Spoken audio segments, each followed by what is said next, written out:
Welcome back to Views with Hughes, your agenda free news. This is Jerome Hughes, and if you haven't done so already, go ahead, subscribe to the channel and click the bell notification so that way you will notify the future uploads and updates. So, coming in from the direct as well as many trades on the World Wide Web, Guardians of the Galaxy Volume 3 has become the lowest rated movie in the franchise on Rotten Tomatoes. Okay, so this is slated to be basically an Ant-Man and the Wasp Quantumania repeat, okay?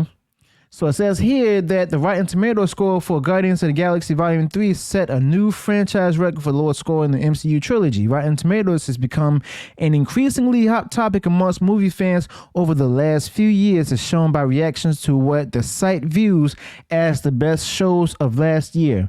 Guardians of the Galaxy 3 became the latest piece of the discussion upon its worldwide premiere, even with early critics declaring it one of the best projects that Marvel has released since 2019's Avengers Endgame.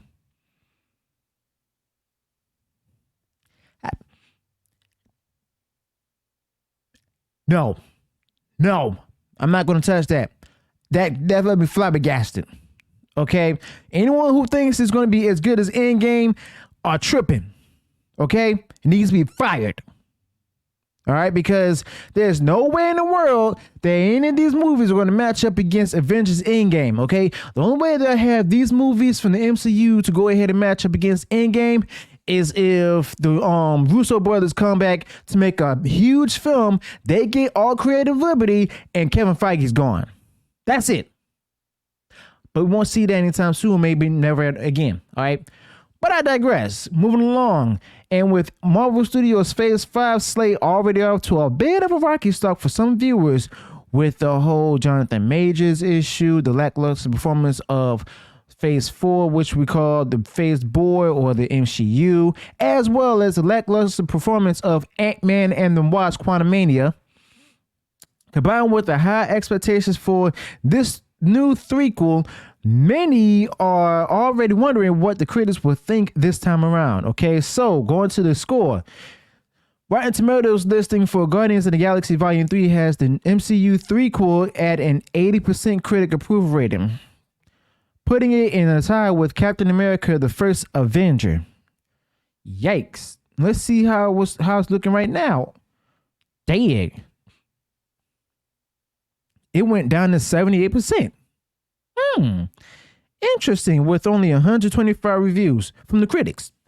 All right, so says here that unfortunately this ranks it below both the first two Guardians movies, with Volume 1 coming in at 92% and Volume 2 holding an 85% rating. Comparing it to everything that has been released in the Multiverse saga thus far, Guardians of the Galaxy Volume 3 ranks as the fourth highest rated movie since 2019, compared to Spider-Man No Way Home at 93%, Shang-Chi and the Legend of Ten Rings at 91%, Black Panther: Wakanda Forever at 84%, Black Widow 79%, Doctor Strange in the Multiverse of Madness 74%, Thor: Love and Thunder 64%, Ant-Man and the Wasp Quantumania 47%, and Eternals 47%. It's no secret that Marvel movies haven't had the easiest run with Rotten Tomatoes or other critic outlets since the end of the Infinity Saga. No kidding, because of the fact that they decided to go ahead and focus more on messaging instead of the product, instead of telling great stories, instead of using all the millions, if not thousands of stories from the comics to put them into movies. They failed with that. They want to go ahead and create a particular storyline that could go ahead and lead to them having put more diversity and inclusivity projects into these movies. Okay? So after Avengers Endgame left the saga at such a high note with 94% rating, the second highest in the MCU was behind Black Panther. Expectations for everything that followed have been through the roof. The MCU has also never shied away from using comedy and action in its movies. That's the one thing that people got sick and tired of. That's what we call Marvel humor, where they go ahead and reshoot different movies, and especially with Ant-Man and the Wasp Quantumania, they had to reshoot that just to go ahead and add some more, Marvel humor, which led it to fail in the box office. Okay, A lot of people said that, you know, it's really dark. It's really, it was like possibly the most serious Ant-Man movie in that franchise. But nah, Kevin Feige had to go ahead and went on and mess that up. Okay. So this is what critics often see these kind of plot devices used in many other Marvel Studios projects over the years. Okay.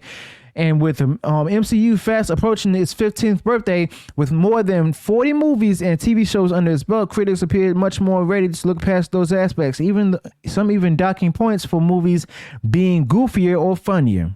Granted, there's some superhero movies that needs to be funny and goofy, like Deadpool. Okay, I give that, because if it's funny based on the comics and everything, it should match with the movie. Okay, but hopefully, looking at how much anticipation, yeah, it's not gonna, nope, not gonna happen.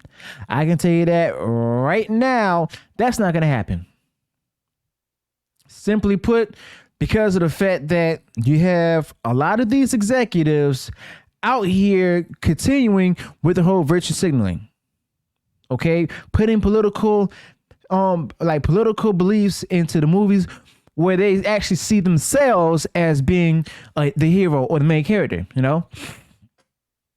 But my thing is, will it actually get better? Not as long as Kevin Feige is still at the helm. Not as long as Story Group is there with Marvel. More importantly, not as long as Bob Iger is still CEO. Okay? But let me know your thoughts about this in the comments below. Do you think that this movie actually has a chance in box office? Do you think that the audience score is going to be much bigger than the critic score? Let me know your thoughts in the comments below.